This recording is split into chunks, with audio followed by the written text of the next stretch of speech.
हमारी सत्संग का जो विषय है वो बहुत प्यारा विषय है और बहुत इम्पोर्टेंट। आज की विषय में हम बाबा बुल्ले शाह की एक वाणी उठाएंगे। देखिए कितनी प्यारी वाणी है और कितनी रहस्य छुपे हैं उस वाणी में। रहस्य क्या छुपे साहब ने, बाबा बुल्ले शाह सरकार ने कोई रहस्य नहीं छुपाया, बात क्लियर ही बता दी। लेकिन ये बात क्लियर लोगों को समझ में नहीं आएगी। क्यों समझ में नहीं आएगी? क्योंकि फूटी आंख विवेक की। साहब कहते हैं ना, विवेक नहीं है, बस हमारे पास विवेक नहीं है, हमारे पास जागृता नहीं है, इसीलिए हम इस वाणी को नहीं समझ पा रहे। बाबा बुल्ले शाह क्या कहना चाह रहे उस बात को हम नहीं समझ पा रहे। तो वाणी है, अंत बहर दिकल न काही, रंगी रंग बनाया, रंगी रंग बनाया, ढोला आदमी बनाया। बहुत प्यारी वाणी है, बहुत प्यारी। तो सत्संग पूरी सुनिएगा, और अगर आपका हृदय कहे कि जो मैं बात बोल रहा हूँ वो सत्य है तो सत्संग को शेयर जरूर कीजिएगा, जैसे सभी सत्य को जान पाए और सत्य का लाभ ले सके। तो प्रथम हम बंदगी करते हैं।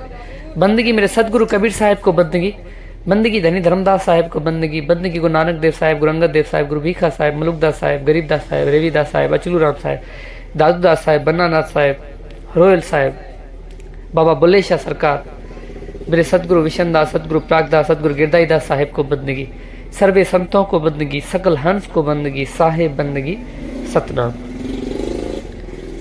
तो विषय था कि मानी थी बाबा बुल्ले शाह की वाणी है, अंत बहर दी कल न काई, रंगी रंग बनाया, रंगी रंग बनाया, ढोला आदमी बनाया। इस वाणी में है, इसका अर्थ है, इसको क्या अर्थ बिल्कुल क्लियर है। बाबा बुल्ले शाह कह रहे अंत बहर दी कल न काई, अंत यानी आदि और अंत कहते हैं ना। जब ये संसार नहीं था, जब से पहले की बात है, और जब ये संसार नहीं होगा, अंत बहर दी कल नकाई, हमें कुछ पता नहीं है आगे क्या होगा या पीछे कैसे हम इस संसार में आए हैं। इन दोनों चीजों का हमें पता नहीं है। ना हमें अंत का पता है, बहर का पता है, ना हमें आदि का पता है, ना अंत का पता है। क्या है आदि? तो यही बात है, यही बात बाबा बुल्ले शाह हमने समझाने चाह रहे हैं कि अंत बहर दी कल नकाई, हमें कोई खबर नहीं है उसकी, ना आदि की पता है ना अंत की। अंत बहर दी कल नकाई, रंगी रंग बनाया, कि उस रंगी ने इस सारे रंग को कैसे बनाया, यानी ये संसार कैसे बना है, इसको हमें समझ में क्यों नहीं आ रहा कि ये खेल कैसे बना है। संतों ने इसीलिए तो बोला है कि भाई सृष्टि रचना को जिसने जान लिया, सृष्टि रचना को जिसने समझ लिया, उसने सारा खेल समझ लिया। ऐसे क्यों बोला है? क्योंकि जब आप उस सत्य को जान जाओगे, आप उस शब्द को अनुभव कर लोगे, और जब आप सारे रहस्य को जान जाओगे, तब आपको सब कुछ समझ में आ जाएगा कि ये परम सत्य क्या है और ये संसार कैसे बना है। आज हम शास्त्रीय बातों पर विश्वास करते हैं कि भाई सृष्टि की रचना ऐसे हुई, ऐसे हुई, ऐसे हुई, लेकिन ये शास्त्रीय है। इतना उलझाया गया है जीव को, इतना उलझाया गया है कि उसको अब सत्य बताया भी जाए ना, फिर भी वो सत्य पे विश्वास नहीं कर पाएंगे, क्योंकि उन्हें लगेगा कि ये तो ख्याली बातें कर रहे हैं। लेकिन सत्य ये है कि सूरत शब्द का अनुभव ज्ञान है, और इसी अनुभव ज्ञान से ही आप इस संसार के ज्ञान को भी समझ सकते हो। अगर आप इस अनुभव ज्ञान को नहीं समझ पा रहे, अगर आप उस अनुभव को नहीं अनुभव कर पा रहे, उस परम सत्य को अनुभव नहीं कर पा रहे, तो आप कैसे उस आदि और अंत को समझ पाओगे। साहब ने कहा ना, पृथ्वी में शिष्य होन जो आई ता को पान दो तुम भाई, जब देखो तुम डरता ज्ञान ता को कहो शुभद परवाना, शुभद भाई जब रिश्ते आवे ता को ज्ञान अगाध। अगाध ज्ञान क्या है? अगाध ज्ञान यही तो है, अंत बहर दी कल नकाई। अंत बहर की जो बातें हैं, निर्गुण सुरगुण जो परे की जो बातें हैं, कोई सुरगुण में रिझ रहा है, कोई निर्गुण ठहरा, अटपट चाल कबीर की मुंह से कहीं नहीं जाए। क्यों दादूदास साहब ऐसे कह रहे हैं? कुछ तो रहस्य होगा, कुछ तो बात होगी। इसीलिए साहब भी कहते हैं, सिरगुण निर्गुण जब नहीं होता तब हम जुग में होता। यानी जब ये सिरगुण निर्गुण नहीं था, ये सारा संसार नहीं था, तब भी मैं था। यहाँ पे साहब किसकी बात कर रहे हैं? शब्द की बात कर रहे हैं। आदि और अंत जब नहीं था तब भी वो शब्द था। तो आगे बाबा बुल्ले शाह क्या कहते हैं? बाबा बुल्ले शाह कहते हैं, अंत बहर दी कल ना काही, रंगी रंग बनाया, रंगी रंग बनाया, ढोला आदमी बनाया। अब मैं क्या बोलूं, ढोला आदमी बनाया। अब आदमी का क्या अर्थ है? अब क्या है, लोग शारीरिक पांचों तत्व से बने हुए जो शरीर दिख रहा है उसको ही परमात्मा समझ रहे हैं।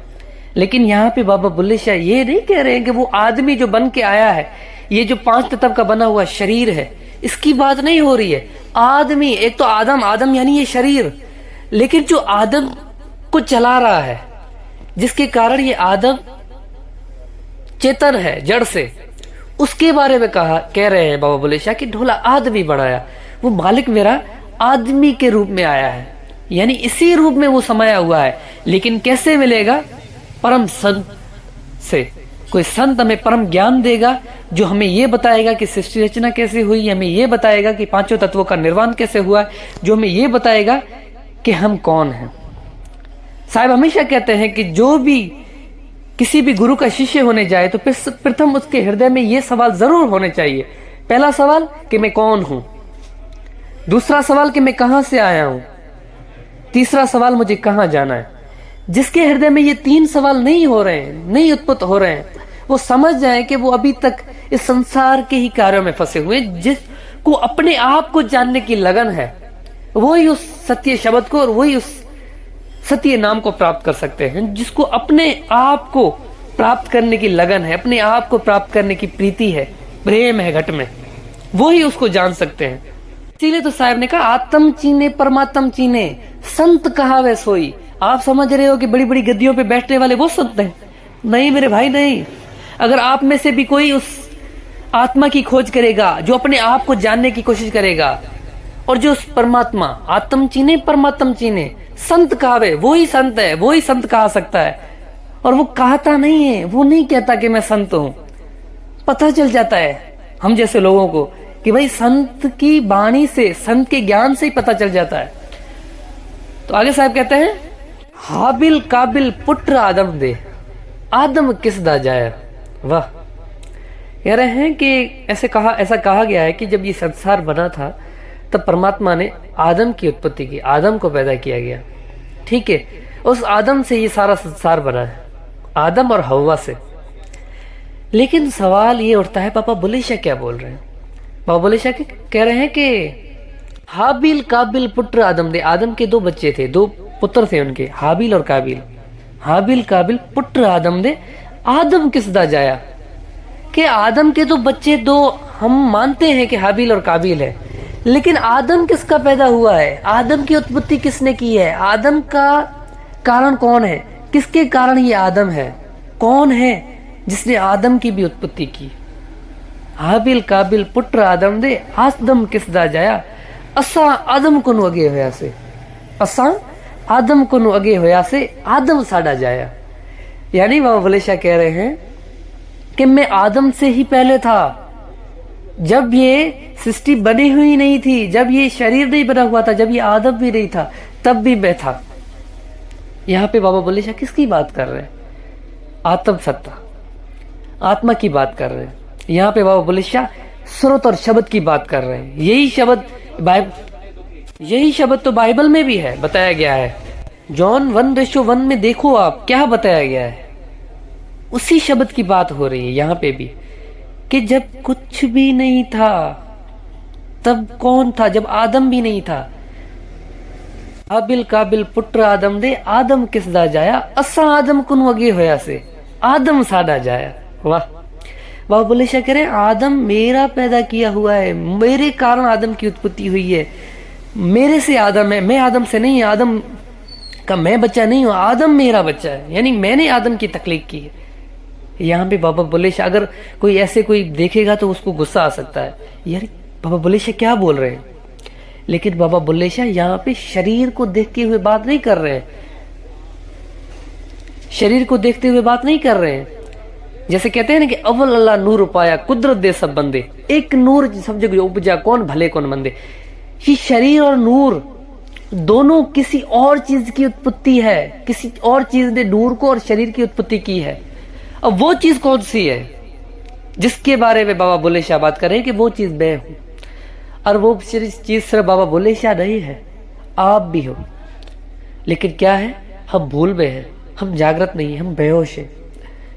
जब तक हम जागृत नहीं होंगे, जब तक हम उसको नहीं जानने की कोशिश करेंगे, तो हम अधूरे हैं। आगे बाबा बुल्ले शाह कहते हैं, ऐन दा बुरका मीम दी चादर, मुख विच घूंघट पाया, अली रजा है नाम हमारा, बुलिया नाम धराया। अब इस बात को तो भाई मैं भी नहीं खोलूंगा, कुछ चीजें रहस्य में भी रहे तो अच्छी बात है, क्योंकि अगर सारे भेद खोल दिए जाए तो फिर क्या बचेगा। लेकिन सिर्फ इतना कहा जा रहा है कि आदम की हमें खोज नहीं करनी, हमें उस आदमी की खोज करनी है। बोला आदमी बनाया, वो आदमी कौन है? आदम तो हमें दिख रहा है ये शरीर, लेकिन आदमी कौन है जिसके कारण ये आदम हुआ है? तो उसे हमें देखना है, ढोला, और वो ढोला है हमारा, हमें उसको जानना है। और सबसे बड़ा रहस्य यहां पे बाबा बुल्ले शाह ने छुपाया है, क्या? ऐन दा बुरका मीम दी चादर, ऐन दा बुरका मीम दी चादर, मुख विच घूंघट पाया, अली रजा है नाम हमारा, बुलिया नाम धरा। ऐन दी चादर, कौन सी चादर की बात हो रही है? कौन सी चादर जो है वो ऐन है? अब ऐन का क्या रहस्य है? मीम दा बुरका, मीम का बुरका लगा हुआ है। कौन सी जगह पे बुरका लगा हुआ है? मुख विच घूंघट पाया, अली रजा है नाम हमारा, बुलिया नाम धराया। तो कितना आसानी से बाबा बुल्ले शाह ने हमें बता दिया, लेकिन हमें बात समझ में नहीं आएगी, क्योंकि हमें संतों पे विश्वास नहीं है, हमें सूफी पे विश्वास नहीं है, हमें आंख बंद करके बस हम अंधे हैं। हमें बस ऐसे लोगों की, ऐसे मुर्शिदों की, ऐसे गुरुओं की ज़रूरत है जो खुद भी अंधे हो, वो बस हमारी उंगली पकड़ के हमें ले जाए। लेकिन हमें जागृत गुरु, विवेकी गुरु, आंख वाले गुरु की हमें आवश्यकता ही नहीं। अगर जब तक हमें आंख वाला गुरु नहीं मिलेगा, तब तक हमारा कैसे कल्याण होगा? कैसे हम इस 84 लाख जूनी से कैसे हम मुक्त होंगे? तो मेरे भाई, अपने जीवन के सार को समझें, अपने जीवन को समझें, अपने जीवन से प्रेम करें, अपने आप से प्रेम करें। अगर आपको अपने आप से प्रेम नहीं है तो आप ऐसा समझ जाएं कि संसार में आपको किसी से प्रेम नहीं। जब आपको अपने आप से प्रेम होगा तो आपको भय होगा, प्रथम भय आपको मृत्यु का होगा कि मैं मरूंगा, मुझे ये शरीर त्यागना है और मुझे उस चीज को प्राप्त करना है जो इस शरीर से परे है। यही आग तो महात्मा गौतम बुद्ध के हृदय में लगी थी। अगर उसके हृदय में नहीं लगती तो वो आज महात्मा गौतम बुद्ध ही होते। वो अगर महात्मा गौतम बुद्ध हुए हैं तो उनके हृदय में आग लगी थी, उनको अपने आप से प्रेम हुआ था। तो यही आज की हमारी सत्संग का विषय था। आज के लिए बस इतना ही। साहेब बंदगी सतनाम।